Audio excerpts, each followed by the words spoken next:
සියලු දෙනාටම ආයිබෝවන් කියලා පිළිගන්නවද වීඩියෝ එකට. මේ මම අද කරන වීඩියෝ එක ගොඩ දවසකට කලින් ගේන්න හිතාගෙන හිටපු වීඩියෝ එකක්. සමහර විට මේ වීඩියෝ එක බලන ඔයත් මේ වෙනකොට මේ වගේ පිරමීඩ් වලට අහු වෙලා ඇති. එහෙම නැත්නම් දැනටමත් ඔයාලට කවුරු හරි කියලා ඇති මෙන්න මේ වගේ ගාණක් හම්බ වෙනවා. මෙන්න මේ බිස්නස් එකට දාන්න. එහෙම නැත්නම් මෙන්න මේ ආයතනයේ සල්ලි දාන්න. ඒතකොට මාසෙකට මෙච්චරක් හම්බ වෙනවා. උදාහරණයක් විදිහට ලක්ෂ 10ක් දැම්මොත් මාසෙකට රුපියල් 15000ක් රුපියල් 16000ක් හම්බ වෙනවා කියලා කියලා ඇති. ඒ වගේම ඒ කිව්වට පස්සේ සමහරකට අහලත් ඇති මොනවද මේ බිස්නස් එක, ඒගොල්ලෝ මොනවද මේ ආයතන මොනවද කරන්න කියලා. ගොඩක් වෙලාවට මේ ආයතන ගත්තොත් එහෙම සම්බන්ධ වෙලා ඉන්නේ වැවිලි සම්බන්ධ. ඒ කියන්නේ කල්ටිවේෂන් සම්බන්ධ දෙයක් තමයි කරන්නේ. උදාහරණයක් විදිහට පේර වගා කරනවා. එහෙම නැත්නම් මොනවා හරි සුවඳ විලවුන් හදන්න අදාළ වෙන ගස් වර්ගයක් වගා කරනවා. අගවුඩ් වගේ.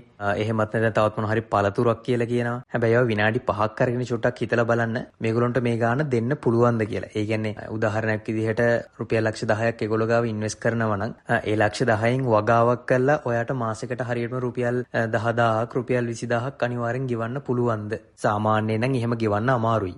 සමහර වෙලට මේ වීඩියෝ එක බලන ඔයත් කල්ටිවේෂන් මොනවා හරි කරන කෙනෙක් වෙන්න ඇති. එහෙමනම් අනිවාර්යෙන් කමෙන්ට් බොක්ස් එකේ තියෙනවා. කමෙන්ට් බොක්ස් එකේ කමෙන්ට් එකක් දාන්න. මේ වගේ ආදායමක් එක. එහෙම නැත්නම් මේ වගේ ප්‍රොෆිට් එකක් හැම මාසෙකම එකම විදිහට ගන්න පුළුවන්ද කියලා. සාමාන්‍යයෙන් මම දන්න තරමින් නම් එහෙම ගන්න අමාරුයි.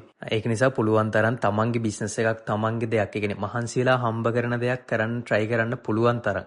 නිකන් ඉඳලා සල්ලි හොයන්න බලාපොරොත්තු වෙන්න එපා. එතකොට ඒ කියන්නේ ෂෝට් කට් හොයන්න එපා. එහෙම ෂෝට් කට් හොයලා තමන්ගේ සල්ලි නැති කරගත්තේ වලට උදාහරණ ඕන තරම් මේ ලංකාවේ තියෙනවා. මම ඇත්තටම මේ වීඩියෝ එක කරන්න ප්ලෑන් කරේ මීට මං හිතන්නේ අවුරුද්දකට විතර කලින්. එතකොට මම සෙන්ට්‍රල් බැංක් එකටත් කතා කරා මේ වගේ මෙහෙම දේවල් තියෙනවා. එතකොට කොහොමද ඒගොල්ලන්ට එහෙම ඩිපොසිට්ස් ගන්න පුළුවන්ද කස්ටමර්ස්ලාගේ? එහෙම අරගෙන කරත් සෙන්ට්‍රල් බැංක් එකේ රෙජිස්ටර්ඩ්ද කොහොමද කියලා. හැබැයි මට එතකොට සෙන්ට්‍රල් බැංක් එකකින් කිව්වේ එහෙම රෙජිස්ටර් වෙලාවත් ඒ කියන්නේ මම ආපු ආයතනේ මට ඇත්තටම මතක නැහැ දැන්.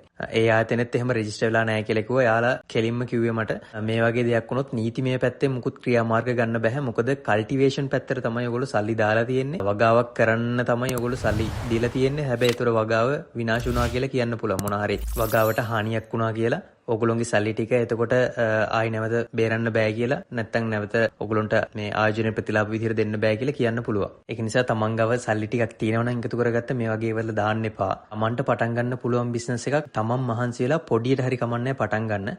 මම මේ වගේම වීඩියෝ එකක් කරලා තියෙනවා දැන් අවුරුදු මං හිතන්නේ 4-5කට විතර කලින්. මගේ channel එකේ තාම වීඩියෝ එක තියෙනවා. ඔයගොල්ලෝ ගිහිල්ලා බලන්න. on max dt එකේ සල්ලි දාන්න එපා කියලා. එතකොට ඒකට කමෙන්ට්ස් කරලා තිබුණ සෑහෙන ප්‍රමාණයක් ඔයා දන්නේ මොනවද? ඔයා මේව ගැන දැනගෙනද කතා කරන්නේ මේ කියලා මට මේ කියන්නේ සෑහෙන කමෙන්ට්ස් දාලා බැනලා තිබුණා. මම එහෙම වීඩියෝ එක දාලා මං හිතන්නේ අවුරුද්දක් යන්නත් කලින් ඒ ආයතනයේ වැහිලා ගියා. අනිත් දේ තමයි මම දැක්ක මේ ළඟදී සෙන්ට්‍රල් බැංක් එකකිනුත් ප්‍රෙස් එකක් තියලා කියනවා මේ වගේ දේවල් වල සල්ලි දාන්න යන්න එපා. පොඩ්ඩක් කොහොමද සල්ලි හම්බ කරන්නේ වගේ කියලා පොඩ්ඩක් හිතලා බලන්න කියලා.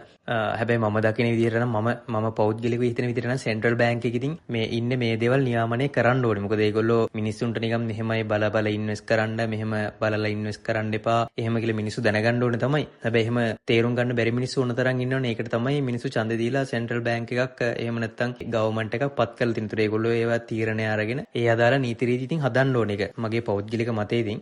කොහොම වුණත් අපි දැනුවත් වෙලා අපි අප්ඩේට් වෙලා ඉමු. දන්න කට්ටියක් දැනුවත් කරන්න මේ වගේ දේවල් ඉන්වෙස්ට් කරන්න යන්න එපා කියලා. එහෙනම් thank you හැමෝටම.